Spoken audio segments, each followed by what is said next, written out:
안녕하세요, 구독자님. 저도 스토리 채널의 열렬한 구독자인데 갑자기 생각난 것 중 하나는 다른 사람의 이야기를 들으면 항상 웃고 울게 된다는 것입니다. 아직도 남편과 아내와 이혼하는 사람들이 있다고 생각해요. 나보다 나은데 내 아이들과 따로 살아. 저는 60대 할머니이고 손자가 있는데 얼굴도 못 보고 살고 있어요. 가끔은 내가 이렇게 늙어가는 게 맞는 걸까 하는 생각이 들고 슬프기도 합니다. 하지만 이제는 부모와 자식 사이에서도 떨어져 살아야 한다는 사실을 받아들이고 살아가고 있습니다. 다행히 나는 젊고 다행히 건강해서 혼자 살아갈 수 있다. 하지만 가끔은 아플 때 외로움을 느끼기도 해요. 내가 가난했다면 내 삶은 너무 힘들고 비참해서 생각만 해도 몸서리가 쳐질 것입니다. 사람들은 노년기의 가장 큰 두려움은 가난이라고 말합니다. 처음부터 생계를 걱정했는데, 해야 하는 형수였는데, 다행히 지금은 생계 문제가 해결되었고, 더 이상 돈 걱정을 안 할 수 있어서 너무 감사하다.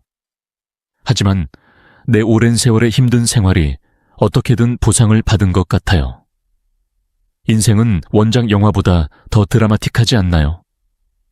돌이켜보면 나도 똑같았던 것 같다. 4년 전 결혼 후 딸과 함께 살고 있다. 오랫동안 그와 함께 살았는데 남편이 세상을 떠난 후 걱정 가득한 아들을 키웠다는 소식이 전국에서 들렸습니다. 우리 아들이 고등학생이었다고 하더군요. 제가 당선되었을 때 저는 암에 걸려 2년간의 투쟁 끝에 세상을 떠났습니다. 제 아들이 고등학교를 졸업하고 재시험을 치르고 있을 때였기 때문에 저는 그 아이를 볼 수 없었습니다. 대학을 가거나 군입대를 하게 되면 남편은 더 이상 희망이 없다는 걸 오래전부터 알았고 집에서 고통만 참으며 편히 죽고 마지막 한 달은 호스피스에서 편안하게 함께 보내고 싶다고 했습니다. 좋은 소식은 비록 짧았지만 남편과의 이별을 준비하는 시간을 가졌다는 것입니다. 남편이 아프자 아들은 더 이상 방황하지 않았고 아버지는 종종 그와 함께 시간을 보냈습니다. 대기업은 퇴직금과 보험이 있어야 당장 굶어 죽을 걱정을 할 필요가 없다. 하지만 아들을 대학에 보내고 생활비를 벌려면 돈을 벌어야 한다. 하지만 그는 나와 내 아들에 대해서만 걱정했습니다. 나는 인간이다. 당신은 이 세상에 대해 아무것도 모릅니다. 내가 없으면 너와 정훈이는 어떻게 살겠니? 이렇게 갈 줄 알았으면 돈을 많이 벌었어야 했는데. 너무 많은 부담을 지우는 것 같아서 미안해요. 그런 말은 하지 말았어야 했는데 다시 생각해 보셔야 할 것 같아요. 곧 나을 거라고. 아직 할 일이 많으니 너무 약해지지 말고 빨리 나아질 거라고 생각만 하세요. 남편은 생각이 많은 것 같아요. 만약에 그 사람이 세상을 떠난 뒤 문제가 생길 경우를 대비해 적은 금액이지만 문제없이 처리하겠습니다. 하지만 이것을 기억해라, 얘야. 죽을 때까지 모든 자산을 넘겨주십시오. 아이의 마음과 부모의 마음은 다릅니다. 정훈에게 아빠가 없었다면 엄마를 지켜달라고 부탁했을 텐데 그게 바로 나다. 우리 정훈이가 오해동 출신이라 좀 이기적일까봐 걱정이에요. 우리 정훈이는 배은망덕한 사람이 아닌데 아직도 다들 모르시나 봐요. 혹시라도 정훈이한테 약속했으니까 너한테 줄게. 보관하겠다고 하면서도 나에게 한 상자를 줬다. 정훈이랑 무슨 약속했어요? 나중에 어머니께 말씀드려도 될까요? 불성실하면 꾸짖을 것임을 아십시오. 메모에 그런 걸 썼는데 똑같은 말이지만 그냥 말로만 하는 것보다 아빠와 정식으로 진지하게 약속을 하면 더 책임감을 느낄 것 같아요. 앞으로 아들이 말을 듣지 않으면 위협하는 조치를 취해야 합니다. 나는 내 아이들에게 어떠한 형태의 효도도 기대하지 않습니다. 나는 그들이 자라서 내게 아무것도 해주지 않은 것에 감사할 뿐입니다. 저는 다른 사람은 아무것도 모르니까 그냥 제가 시키는 대로 하세요. 나중에 힘든 일이 있으면 남편이 말해줄 거예요. 선물 상자를 열어보니 집등록증과 각종 세금, 보험 관련 서류, 유언장, 상속 관련 서류 등 남편이 떠난 후 꼭 알아야 할 서류들이 가득 들어 있었습니다. 남편이 오랫동안 갖고 있던 소중한 것은 힘들 때 만나서 연애하면서 주고받은 편지와 사진에 지나지 않습니다. 왜 그렇게 싸워야 했는지 후회가 됩니다. 남편과 함께 살았던 몇 년 동안 나는 왜 서로를 그렇게 많이 돌보지 못했습니까? 남편은 이렇게 눈물을 흘렸습니다. 그는 그것이 여운을 느꼈지만 내 손을 꼭 잡고 조심스럽게 이런 말을 했다. 그렇게 오랫동안 보관하고 계실 줄은 몰랐어요. 때로는 꺼내서 바라보는 것이 위로가 될 때도 있습니다. 그리고 나중에 생활에 어려움이 있으면 내가 남긴 편지를 모두 나게 써주세요. 그리고 여기 이 빨간 봉투 안에 뭔가가 있어요. 어려울 때 도움이 되도록 남겨두었으니 열어주시면 이 집은 제가 커서 유산으로 생각될 수 있으니 가능할지도 모르겠네요. 우리는 당신과 집을 공유하고 상속받을 것입니다. 나머지는 편히 정리할 테니 잘 챙겨주세요. 남편님, 걱정하지 마세요. 나는 그의 친절에 매우 감사드립니다. 어린 나이에 이렇게 죽음을 준비해야 한다는 게 너무 안타까워서 얼마나 울었는지 모릅니다. 무엇보다 작은 상자가 너무 소중하다는 걸 느꼈어요. 남편이 남긴 가장 소중한 보물을 늘 마음속에 간직하고 있어요. 생활이 힘들 때면 남편과의 기념 사진을 꺼내 읽어요. 남편이 남긴 편지도 꺼내서 읽어봤는데 너무 귀해서 남편이 세상을 떠난 뒤에는 열어보고 싶지 않았어요. 매우 어렵다. 내가 물려받은 집은 성인이 된 아들을 위한 집이기도 했습니다. 집도 있고 현금도 있지만 일하지 않고는 놀 수가 없어요. 중년 주부가 머무르는 것도 힘든 일이다. 일자리를 찾기 위해 집으로 돌아왔는데 운이 좋게도 시립 스포츠 센터에서 시설 보조원으로 정규직을 구하게 되었습니다. 3년 전 퇴직할 때까지 해마다 샐러리맨으로 살았다. 월급은 크지 않지만 안정된 생활을 보장해주기 때문에 아들을 시집 보내기 전까지는 마음이 매우 편하다. 아들은 군 복무를 마치고 복학했는데 등록금 때문에 허리가 아파서 학자금 대출을 4건 정도 받을 수밖에 없었습니다. 아들이 졸업하고 취업하기 전까지 나는 50세가 넘었고 갑상선 질환을 앓고 있었습니다. 수술 후 건강도 좋지 않았고 질병으로 인해 잠시 직장을 쉬어야 해서 아들의 빚을 갚지 못한 것을 후회했습니다. 그는 아무 말도 하지 않았습니다. 사실 우리 아들은 굉장히 과묵한 편이지만 엄마에게 상처를 주지 않는 온순한 사람은 아니에요. 고등학교 시절 공부를 전혀 하지 않아서 어머니에게 얼마나 상처를 주셨는지 몰랐습니다. 남자아이를 키우는 엄마들은 아마 내 말이 무슨 뜻인지 이해할 것이다. 우리는 그렇게 생각하지 않습니다. 가정부는 자신을 손님인 줄 알고 맛있는 음식만 만들어주고 잠시라도 집을 비울 것 같은 행동을 하는 사람이라 매일매일 긴장 속에 살았다. 아들은 내게 엄마가 알아서 할 테니까 아무 말도 하지 마 라고 자주 말한다. 엄마가 아이를 혼자 남겨둔다면 어떻게 될까요? 엄마, 저 때문에 힘들지 않아요. 아빠가 아프다. 나를 이렇게 불편하게 만들 생각이냐?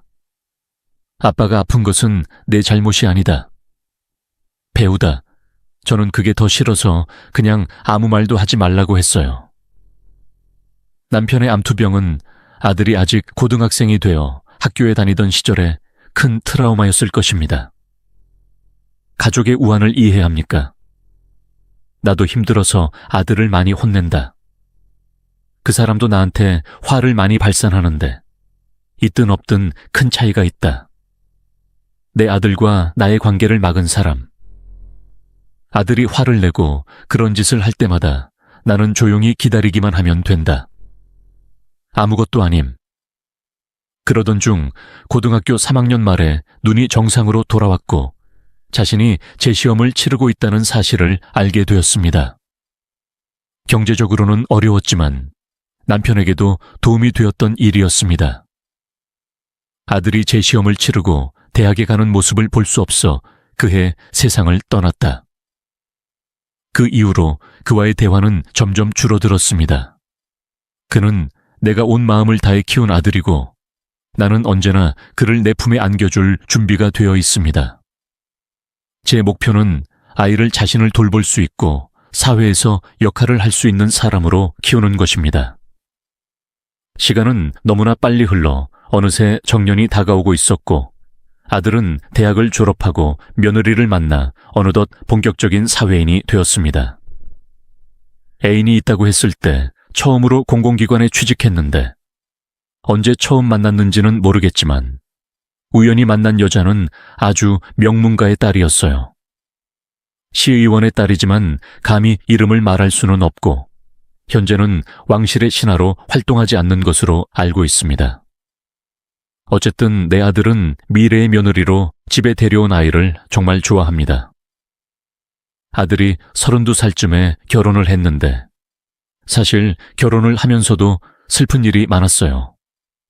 미래의 며느리가 인사하러 왔는데 말을 많이 하지 않고 질문에 잘 대답해 주더군요. 그냥 아들과 아주 잘 지내는 줄 알았는데 인사를 하고 만나자고 하더군요. 결혼을 앞둔 터라 기다리다가 종훈아, 결혼할 거냐고 궁금해서 물어봤다. 할 것인가, 말 것인가. 엄마는 결혼하면 월세 보증금이라도 도와주고 싶은데 여자친구한테 얘기했는데 왜 결혼한다고 하면서도 아무 말도 안 하더라고요. 그녀가 계속 기다리기만 하고 아무 말도 하지 않았기 때문에 나는 그녀에게 물었습니다. 너희 둘 사이에 무슨 일이라도 있었니? 하지만 아들은 머뭇거리며 그렇다고 말했습니다. 엄마, 드릴 말씀이 있어요. 저번에 저랑 결혼할까 걱정되시더니 호르몬 맞는 남자랑은 결혼하지 않겠다고 하셨어요. 나는 모르겠다고 계속 망설였다. 나는 집을 지을 여유가 없고 아직 많은 돈을 저축하지도 못했다고 생각합니다. 내 생각엔 그들의 가족이 나를 반대하는 것 같아요. 그날이 실수였나요? 그녀가 나에게 부담을 줄까봐 두렵다. 아무것도 묻지 않았지만 결혼해서 같이 살겠다는 말은 하지 않았습니다. 당신의 걱정은 이해가 안 되지만 만약 당신이 미혼모이고 부모님이 우리를 만나지도 않으신다면 굳이 붙잡지 마세요. 처음부터 그랬다면 결혼 생활이 점점 더 어려워지고 있습니다. 행복하고 환영받는 결혼 생활을 해야 결혼에 아무런 문제가 없습니다. 그렇다면 나는 데이트를 하면서 시간을 보낼 것 같아요. 아들의 입에서 예상치 못한 말을 듣는 것은 정말 괴로웠고 불가능한 상황이 이렇게 단점이 될 수 있다는 사실에 정말 어떻게 해야 할지 몰랐습니다. 법. 어쩌면 내 아들이 그런 식으로 거절당할 거라고는 상상도 못했기 때문일 것이다. 마음에 들지 않는 여자에게 시선을 두지 말고 성급하게 결혼하지도 말라고 했어요. 그런데 아들은 엄마의 마음을 공감하지 못하고 은영이랑 결혼하고 싶어 하는 것 같아요. 제 장인어른이 시의회 의원이라는 거예요. 나도 그렇고 승준이도 빨리 하고 싶었다. 그리고 솔직히 은영이랑 결혼하고 싶어요. 나는 정말로 내 사업을 시작하고 싶다. 스레니 알다시피 저는 혼자 자랐기 때문에 대가족을 갖는 것을 좋아합니다. 그런데 은영이가 집을 사면 마음이 편할 것 같은데 집을 빌리는 대신 집을 사줄 여유가 없어요. 1억 원이 조금 넘으니까 그 금액을 더해도 아내가 거기서 살려면 많은 돈을 빌려야 할 것 같아요. 그럴 수도 있겠지만 저는 일하면서 3년 만에 학자금 대출을 다 갚았습니다. 진짜 대출이라면 아들은 오래 사귄 여자와 헤어지고 싶지 않을 것이다. 그 사람은 자라면서 나한테 이런 걸 물어본 적이 없어요. 결혼하고 싶은 여자가 있어서 조급한 것 같았다. 그러다가 그녀가 나에게 집을 사달라고 했고 나는 많은 생각을 하기 시작했다. 내 아들의 느낌은 결혼하면 빚을 지고 싶지 않다는 것입니다. 제가 살고 있는 집은 저에게 큰 의미가 있는 집이고 앞으로도 아들에게 물려줄 생각입니다. 그런데 곧 팔 생각은 없는데 아들이 갖고 싶어 하는데 어떻게 해야 하나요? 나는 판매를 촉진하기 위해 남편으로부터 물려받은 아파트에 더 많은 지분을 가지고 있습니다. 먼저 선물로 받고 싶어서 고민 끝에 몫을 기부해 집을 샀는데 집을 팔고 임대를 해야 해서 결국 6억 원에 팔았습니다. 아들은 대출과 주택 구입을 통해 5억 원짜리 아파트를 샀습니다. 그리고 1억 원 정도를 주고 수로에게 개인 주택을 빌렸습니다. 남동생은 아들에게 집을 주는 것이 어리석은 일이라고 말했습니다. 그리고 아들에게 어머니 집을 팔게 한 것이 잘못됐다고 생각한다고 꾸짖었습니다. 그런데 부모는 자식이 원하는 대로 해준다고 생각해서 팔아서 결혼하게 했는데 결혼하고 나니 아들이 너무 매력을 느꼈어요. 그와 그의 아내는 내게 완전히 낯선 사람이 되었습니다. 집에서 멀지 않은데 자주 오지도 않고 전화해서 밥을 지어줘도 아내가 안 온다며 거절한다. 엄마, 아내가 몸이 불편하다고 해서 나중에 들르겠습니다. 그래도 우리는 한 달에 한 번은 같이 밥을 먹고 만나야 해요. 엄마는 아기를 원하지 않는다고 했어요. 이럴 땐 솔직히 시어머니도 편하지 않으실 거예요. 어쨌든 엄마, 한 달에 한 번은 너무하잖아요. 공휴일, 생일, 어버이날에 관한 법률도 그녀에게 그렇게 하라고 규정하고 있습니다. 아니, 우리는 가족이라고 생각해서 횟수를 정했어요. 시어머니도 그랬기 때문에 실망하셨어요.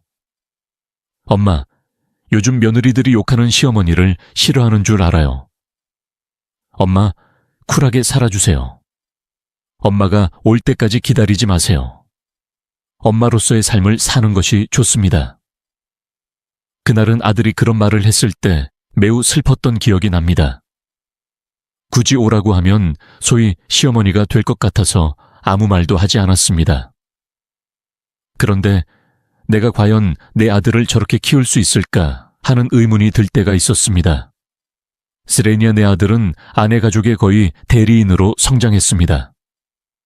일부러 아내 집 근처에 집을 샀던 이유는 자주 방문하고 싶어서였습니다.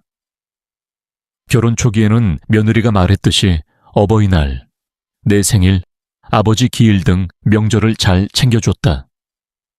말 한마디도 하지 않고 가볍게 걷는 아이도 아니었습니다. 항상 차갑고 불만족스럽습니다. 나는 아들과 결혼하기 위해 무리한 결정을 요구한 적이 없습니다. 그러나 그는 나 때문에 부담감을 느낀다. 그러다가 임신 사실을 알고 너무 기뻐서 한 번 전화를 했을 정도였어요. 그때 며느리 새아에게서 곧 아이를 낳는다는 슬픈 말을 들었습니다. 축하해요.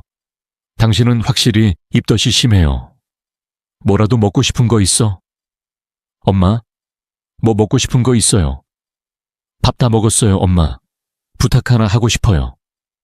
제발 나를 위해 그것을 해줄 수 있나요?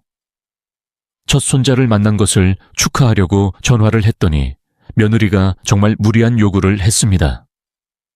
엄마 미안하지만 외출할 때 시댁 식구들이 스트레스 받지 않았으면 좋겠어요. 나 임신 중이야. 몸이 약해. 최대한 연락을 자제해줬으면 좋겠어. 솔직히 내 휴대폰에 엄마 전화번호가 뜨는 걸 보고 조금 불안했다. 어려운 일에 대해 얘기해야 해요. 도와주고 전화할게요. 내 말은 내가 어떻게 해야 합니까? 시어머니 전화번호만 봐도 감동이 옵니다. 시어머니의 존재가 며느리에게 부담이 되는 걸까요? 마치 내 아들과 결혼한 것처럼 아들은 며느리에게 망연자실할 수밖에 없었다. 늘 아들을 붙잡고 흔들면서 너무 속상했지만 예비 사위에게는 며느리 이야기를 한 번도 한 적이 없습니다. 나는 이것저것을 할 수 없어서 며느리 말대로 했다. 며느리의 임신 기간 동안 나는 그녀를 몇 번만 만났습니다. 가끔 나는 그녀에게 반찬이나 음식을 보냅니다. 손주가 데뷔를 앞두고 있다는 소식을 듣고 병원비를 마련하기 위해 봉투에 100만 원을 넣어 병원으로 데리고 갔다. 나는 거기에 갔지만 내 아들은 그것을 보기가 두려워서 나를 원했습니다. 370일 이후에 도착해서 병원비 봉투만 건네주고 돌아섰어요. 그녀는 그것이 사랑이라고 말했습니다. 내 아들도 마찬가지지만 내 조카는 너무 아름다워서 많이 보고 싶다. 그런데 출산 후에는 왠지 아들의 여성스러운 향기가 집에 들어와서 아들을 볼 수 없었습니다. 바빠서 몇 마디 말도 못하고 한참 앉아 있었는데 그는 일어나더니 떠나고 나니까 더 공허하고 쓸쓸했다. 한동안 제가 차려놓은 밥도 거의 못 먹고 아이들이 마실 물과 먹을거리마저 놓고 싸워서 너무 당황스러웠습니다. 나도 그래. 내가 만든 음식은 깨끗하지 않기 때문에 먹지 말라는 말을 들었는데 요리를 하지 말고 나가서 먹으라고 한 것은 며느리였습니다. 그 당시 집에서는 처음으로 며느리에게 싫은 말을 했을 때 음식을 더럽혔다고 혼났는데 결과는 그렇게 되었습니다. 얼마 후 아들이 혼자 집에 와서 할 말이 있다며 갑자기 이렇게 말했다. 이제부터 만나지 않고 너랑 같이 살고 싶지 않아.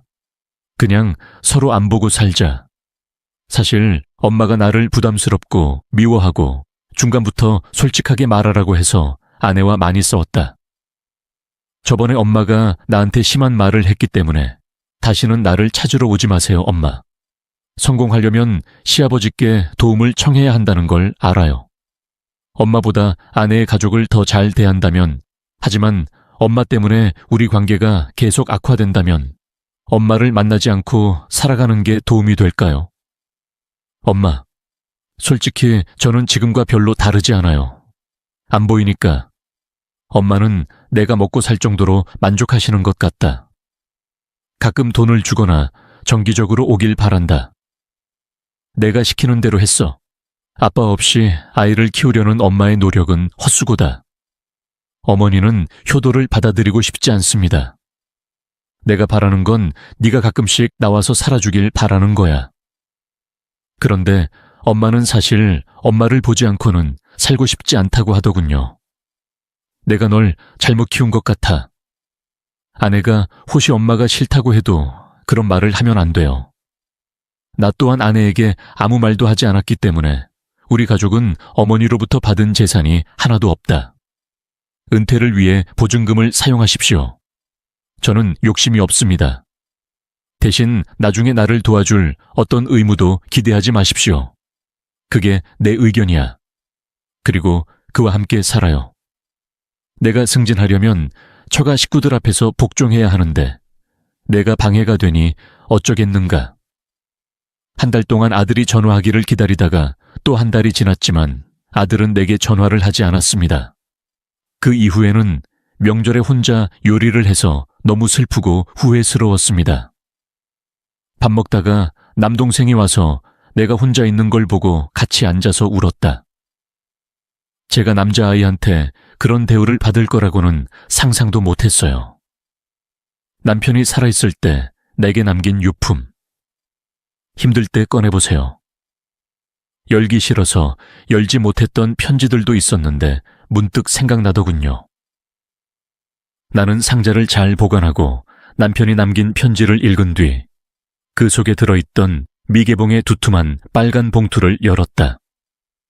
남편은 나를 버리고 이 세상을 너무 빨리 떠나서 미안하다는 내용과 돈 문제로 도움이 필요하거나 아들과 갈등이 생기면 내가 적어놓은 주소로 연락하라는 편지를 썼다. 내가 아는 사람, 그는 사람입니다. 그는 남편의 변호사 친구인데 남편이 살아있을 때 친하게 지냈고 상속 문제를 도와준 사람입니다. 이제 남편 친구로부터 어떤 도움을 받을 수 있을지 궁금합니다. 나를 만나지 않고 나와 함께 살지 않고는 그를 고소할 수 없습니다. 마음 한구석에 담아두었다가 어느 정도 시간이 흐르고 나서 생각을 바꾸게 된 계기가 생겼다. 주차장에서 넘어져 슬개골이 부러져 119에 실려갔습니다. 그런데 응급의사님, 보호자에게 전화하라고 해서 아들 전화번호를 알려줬는데 의료진이 전화해서 당황한 표정으로 혹시 또 올 수 있는 가족 있나요? 라고 말했다. 그리고 그는 한동안 그의 어머니를 보지 못했다고 말했습니다. 다른 자녀나 형제자매가 있으면 그들에게 연락하세요. 내 아들이 오기를 원하지 않는다고 하더군요. 근처에 사는 남동생이 있어요. 연락해 봐야겠네요. 나는 침착하게 남동생에게 연락해 잘 부탁했다. 그 당시 나는 아들에 대한 감정을 완전히 내려놓았습니다. 남동생은 저를 보고 화를 내며 전화까지 했지만 아들과 며느리는 모두 안 된다고 했습니다. 듣기에도 귀찮다. 거의 2달 동안 보행기와 목발을 짚고 생활해야 했고 심지어 아들을 미워하기도 했지만 그렇지 않았습니다. 나는 무슨 일이 일어날지 생각도 하지 않고 아들에게 아파트를 줄 정도로 어리석었다. 가능하다면 아들에게 집을 빌려준 돈을 돌려받고 싶습니다. 그러나 나는 방법이 없다는 것을 잘 알고 있습니다. 물려준 재산을 돌려받기 위해 남편의 편지 한 장이 밀려 나왔는데 이상하게도 무릎이 회복된 뒤에도 계속해서 남편 친구를 만나러 갔습니다. 힘들 때 찾아간 지 10년이 흘렀는데 같은 곳에서 법률사무소를 운영하고 있는 남편을 발견했습니다. 자기 몫을 열심히 할 사람이라는 생각이 들었고 남편 생각도 많이 났다. 변호사를 만나 믿겠다고 했을 때 사무실 매니저는 제가 낯선 사람인 줄 알았으나 다시 그 사람을 만났습니다. 변호사는 사무실에 들어오자마자 나를 알아보았고 나는 남편의 친구에게 짧게 인사를 한 뒤 천천히 옛날 이야기를 들려주었다. 최근 나와 함께하겠다고 발표한 아들에 대해 갑자기 이야기하기 시작했습니다. 이거 하면서 울었어요. 아들에게 집을 사주기 위해 남편이 산 집 지분의 80% 이상을 주겠다고 속삭였습니다. 아이는 울면서 자기가 황금집을 팔아서 나한테 준 사연을 말하면 된다고 하더군요. 매매대금 중 1억 원이 남아있는데 아들에게 돌려받고 싶다. 그게 해결책은 아니었는데 누군가가 내 이야기를 들어줬기 때문에 다 말할 수 있었다. 내 이야기를 오랫동안 들었는데 이렇게 표현해보자. 저를 찾아오시는데 요즘 아들 때문에 많이 슬퍼하시나 봐요. 아무리 어리다고 해도 재산 문제는 끝까지 부모님이 관리해야 합니다.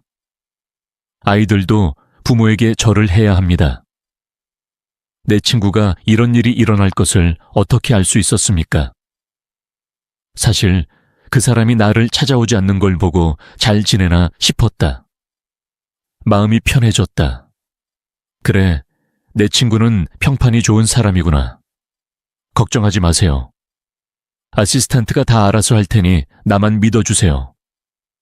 그리고는 금고에서 남편이 준 봉투를 꺼내 조심스럽게 서류 몇 장을 꺼냈습니다. 저게 뭐예요? 떠나나요? 유언장이라면 소중히 간직하겠습니다. 이것은 유언장이 아닙니다. 내 친구가 손으로 유언장을 썼을 때 그는 예수가 상속재산의 많은 부분을 받기로 결정했던 것을 기억합니까? 내 친구가 암과 싸우고 있을 때 그의 아들을 우리 사무실로 데려왔습니다. 이것은 서면 계약입니다. 한번 살펴보시겠어요? 한번 양도한 재산은 다시 되돌릴 수 없다는 것이 원칙이다. 이와 같은 선물 거래는 여기에서 다시 받으실 수 있습니다. 오랜만에 첫 계약이네요. 설명하자면 당시 친구가 아들을 데리고 와서 앞으로 어머니로부터 상속받을 사유가 있으면 계약 조건을 위반하면 선물이 취소될 수 있다고 말했습니다. 중요한 자산을 취급하는 경우 계약을 위반하면 자산 소유자에게 손해가 발생합니다. 나는 그에 상응하는 금액을 어머니께 돌려드리고자 이 편지를 쓰고 있습니다. 대신 아들에게 주식 20%를 주겠다고 했어요. 그것을 상속하십시오. 설명을 들은 후 계약서를 살펴보았습니다. 그들은 내게 폭력을 행사하는 등의 범죄가 발생하면 어머니나 아이가 부양 의무를 이행하지 않으면 기부 재산이 풀려날 수 있다고 믿습니다. 특히 지원 의무가 매우 구체적으로 명시되어 있습니다. 어머니의 건강 문제를 방치하고 경조사나 명절에 불참하는 등 한 달에 2번 이상 나를 찾아오지 않았습니다. 아들이 손을 들어 사인을 했고 다시 한번 남편이 정말 대단하다는 생각이 들었습니다. 오늘날 세상이 변화함에 따라 이와 같은 일들은 여전히 정기적으로 일어나고 있습니다. 사랑하는 예수씨, 아이가 이렇게 노년기에 나타나는 것은 분명 무시할 수 없는 문제입니다. 소송은 제가 직접 처리할 테니 걱정하지 마세요. 그에게 서류를 보내달라고 해서 나는 그가 요청한 대로 다 했습니다. 얼마 지나지 않아 저는 아들을 상대로 선물 취소 소송을 제기하기 위해 변호사 사무실에 갔습니다. 그런데 얼마 후 한 번도 연락한 적 없던 아들이 다급한 말투로 우리 집에 온다고 연락이 왔습니다. 아들은 주말에 집에 와서 안부를 묻지도 않은 채 이런 말을 해서 서둘렀나 봐요. 엄마, 당신이 내게 무슨 짓을 하는지 모르겠어요. 집에 대한 이자까지 포함해서 5억 원이 넘는 돈을 요구하시네요. 이미 나에게 준 것을 왜 나에게 요구합니까? 빨리 소송을 취하해 주세요.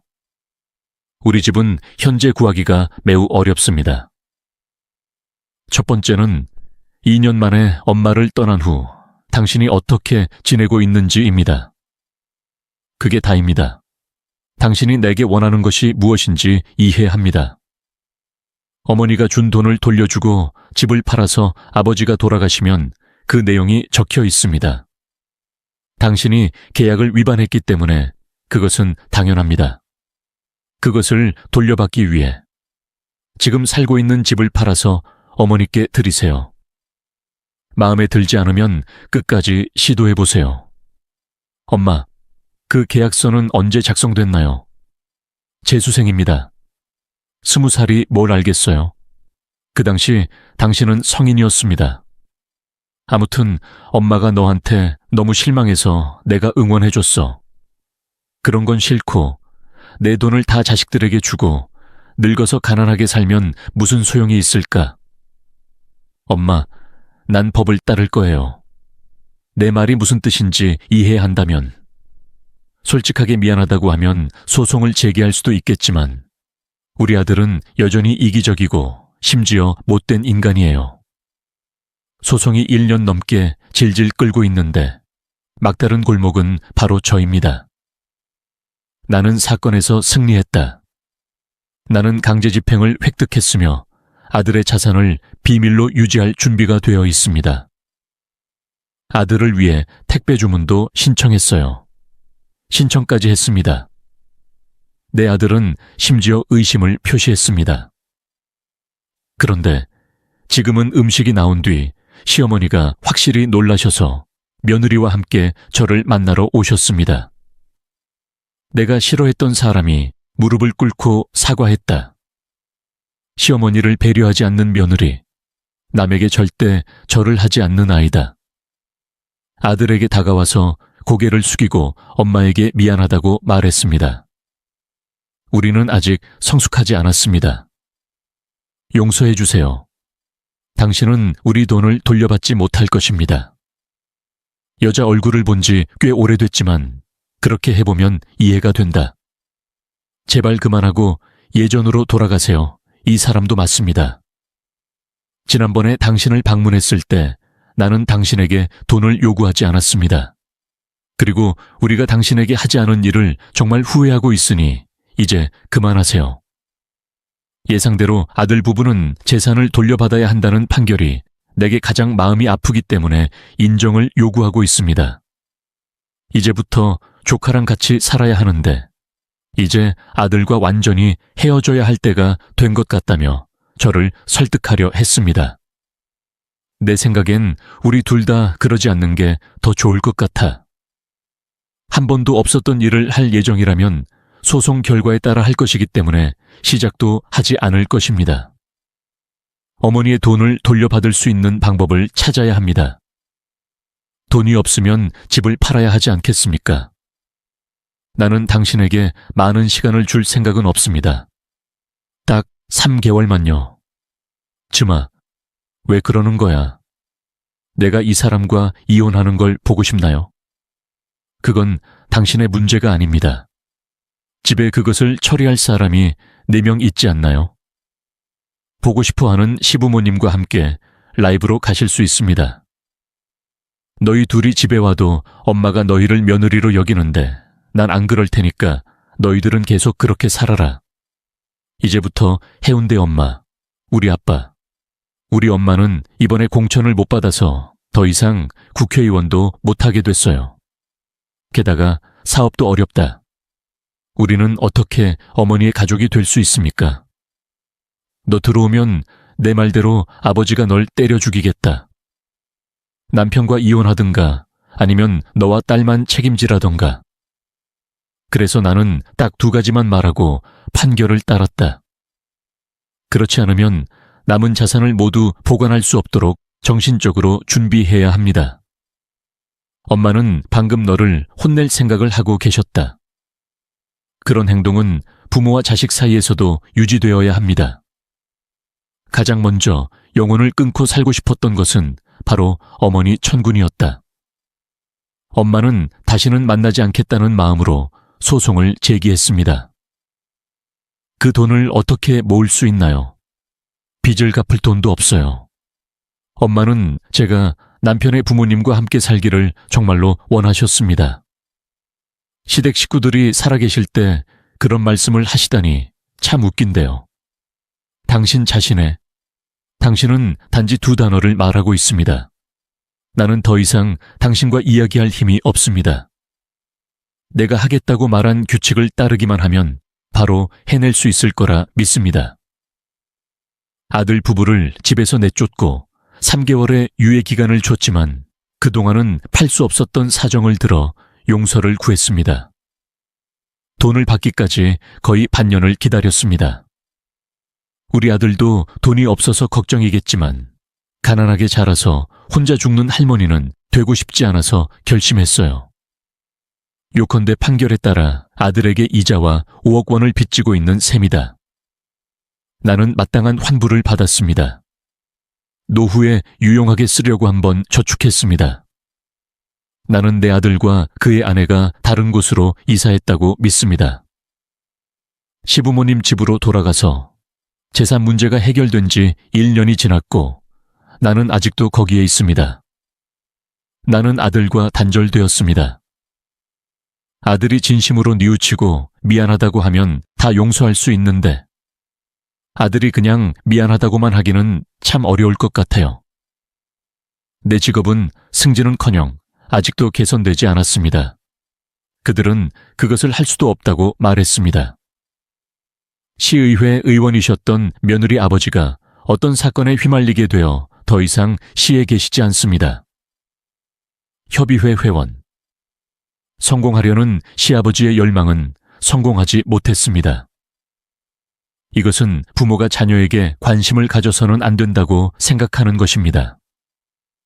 결코 부담으로 여기지 않고 항상 신뢰하는 마음을 가지고 있습니다. 그러나 아이들은 하나뿐인 부모를 큰 짐으로 여기고 배신하더라도 가책을 느끼지 않습니다. 교육 수준이 예전에 비해 많이 높아졌는데 우리도 마찬가지다. 물질주의 시대에 들어섰다. 내 아들처럼 배은망덕한 아이들이 점점 많아지고 있다는 것이 슬픈 현실이다. 그러니 저를 보고 구독자들에게 저처럼 모든 자산을 자녀에게 먼저 주지 말라고 요청하세요. 부모가 아무리 그렇더라도 자녀는 부모와 같은 감정을 갖고 있지 않습니다. 당신의 재산을 인질로 잡고 아이들에게 효도를 강요하기를 바랍니다. 이런 조언을 하게 되어 안타깝지만 이런 일이 흔해서 그런 계약이 없기 때문에 어떻게 할 수 있겠습니까? 내 이야기는 재미로만 하고 구독자에게는 절대 이런 짓을 하지 마세요. 아무 일도 일어나지 않기를 바랍니다. 저의 부끄러운 이야기는 여기서 마치겠습니다. 들어주신 모든 분들께 감사드립니다.